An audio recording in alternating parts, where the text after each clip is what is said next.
What's going on, everyone? Hey, it's Jason and welcome to our Missouri yard. So today is Saturday, July 27th. It's about 90 degrees out and it's a little after 3 o'clock in the afternoon. Great time to be working out in the yard, let me tell you. it's hot. And I forgot to put sunscreen on again, so I'm gonna get scolded by Heather again. So I have that to look forward to. So this is the first video in a series I'm going to do because I'm going to be doing a small renovation. Actually, I'm hoping it's going to be small. We'll see how it turns out. In the backyard, sometimes I call it the football field. There's that long area. It's 3,000 square feet. Over by the flower bed, there has been an invasion of Bermuda grass. Now, I have Bermuda grass in the side yard by the dog pen. I'm not going to do anything with that right now. Unfortunately, it's driving me crazy. But I think I'm going to wait till next year to deal with that because that's going to be a big project. And we still have people come and looking at the flowers, walking people around, showing. I don't want to have the whole yard to be just dead. So I'm going to work on this section here. I'll show it to you. First thing I'm going to do is I'm going to walk around, and I got flags. I bought some flags, little, like utility marker type flags. So I'm going to mark the area where I'm going to section off.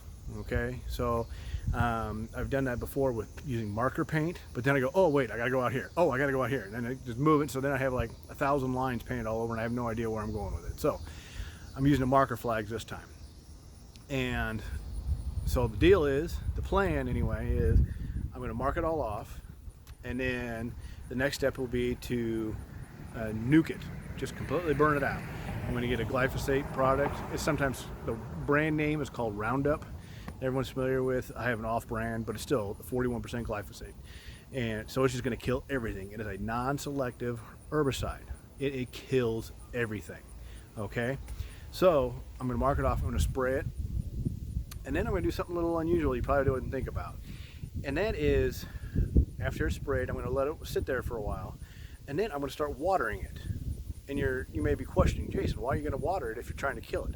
Well, when I spray it, I guarantee I'm not going to get everything. And there's a lot of Bermuda grass in there, okay? And the Bermuda grass is going to take it's going to take 2, maybe 3 treatments to get it, to kill it all.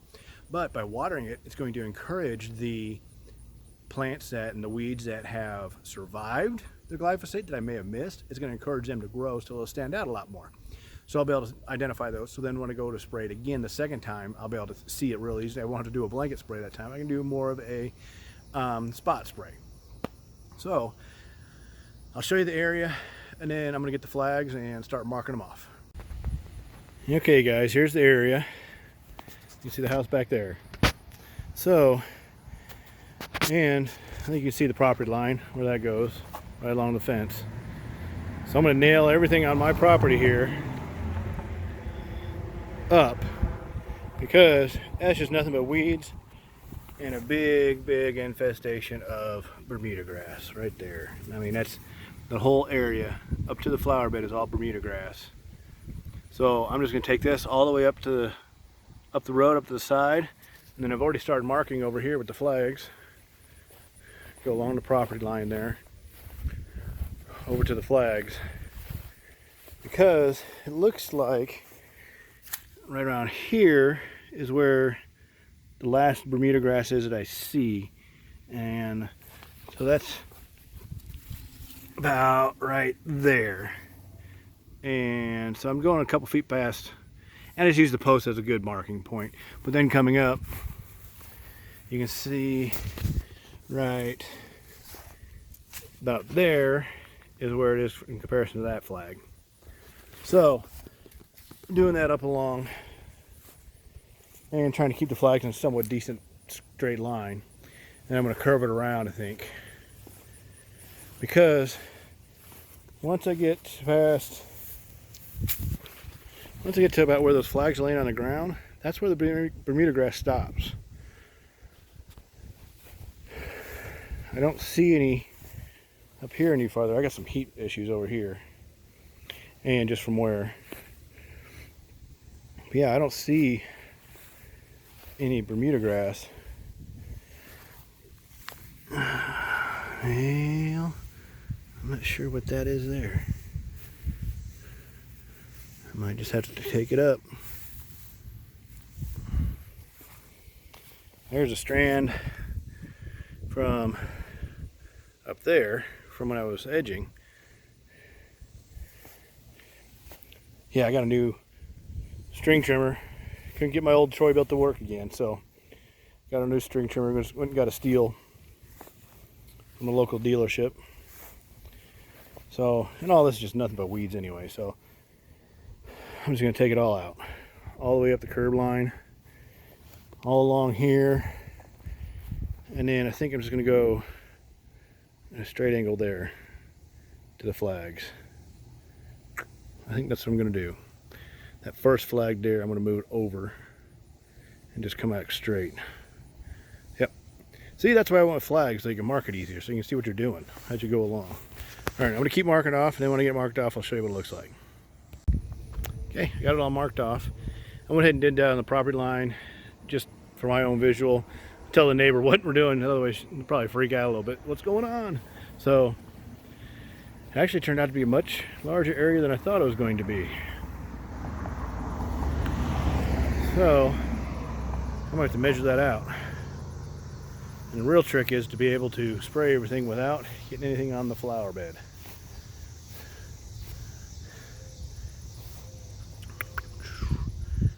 I think I'm going to use the snow shovel trick, where you get a snow shovel and I put it right there on the edging and then spray it along there, so that way if there's anything oversprays, it goes into the shovel and not onto the flowers. And I'll do that along the property line too. Now I'm always going to have a battle with the Bermuda grass because the neighbor has it in their yard, so I'm always going to be creeping over, but at least I'm going to get a big jump on it, and it'll be easier to maintain it than it will be to where I'm at now, because it's just way to go. I'm going to show you something neat too, if I can find it again. Yeah, I sprayed last weekend with just a regular over-the-counter weed product. It had a crabgrass killer in it. Look, I turned the leaves red. It's kind of interesting. Kind of disappointed how it turned out though, because it didn't really kill anything.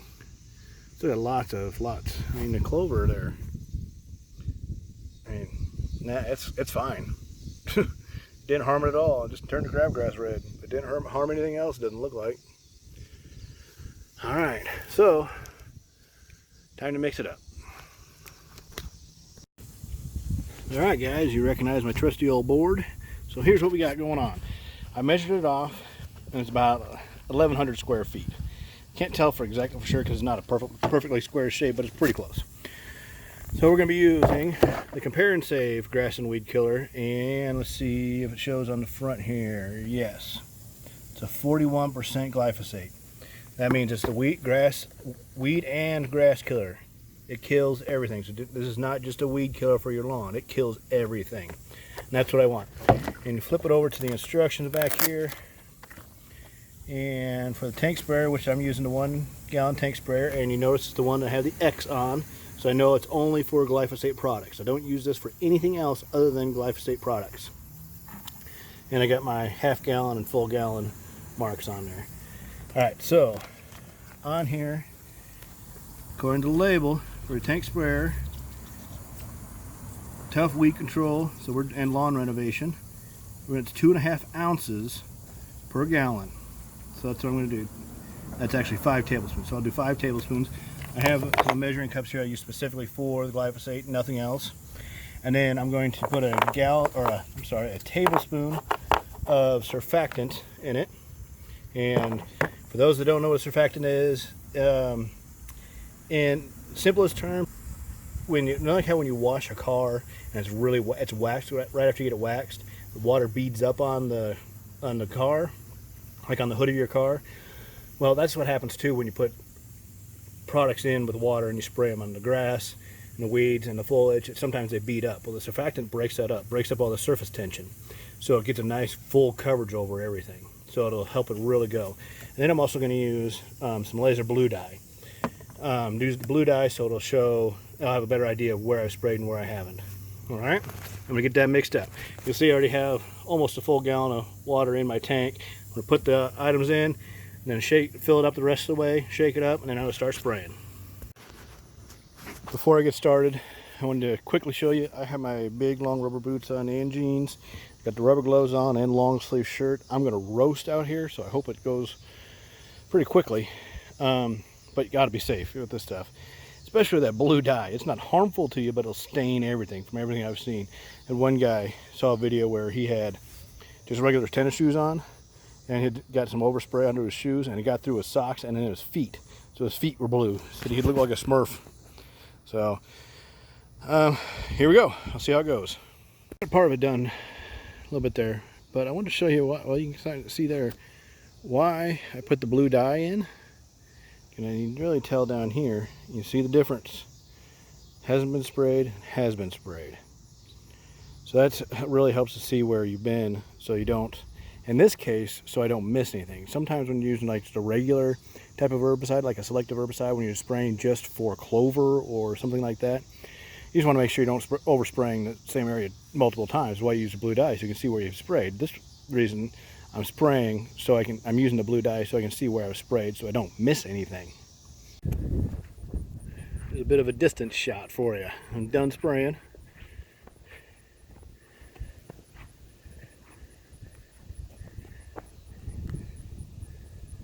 I think I'm going to go ahead and put the flags along the, since I have plenty left over, go ahead and put them along the curb too, just to kind of discourage people from walking in over here.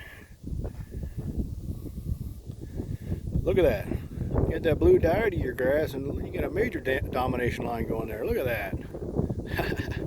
And thankfully there wasn't much of a breeze at all, so I didn't have to worry about getting overspray into the flowers. Well, that's it, guys. That's all I got today. So, first video in the series. So I'll come back in 2 weeks.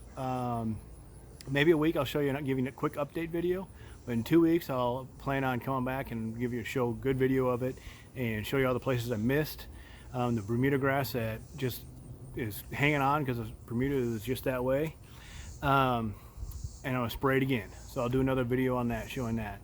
And then the next step after that is, oh yeah, I got to water in between there too. So, but 2 weeks after that, I'm gonna check to see if there's still anything green. I'm gonna keep watering it, see if there's anything green. And if there is, we're gonna spray it again. And then we're gonna keep spraying it until we have no more green. So I have no life left in that area. And then we're going to get a power, well first I'll scalp it down low with the lawnmower. I'll drop my mower deck down as low as I can go, and I'll scalp it. And then I'll get a power rake out and just tear the heck out of all of it. And then rake up all the clippings and everything, and get ready to seed again, seed and fertilize. So that should be a series. I'm kind of looking forward to doing it, sharing it, and documenting the progress. That's just funny watching that line back there. So, on behalf of Heather, who takes care of all the flowers, and myself, who take care of the lawn, once again, thanks for visiting our Missouri yard. Have a good night.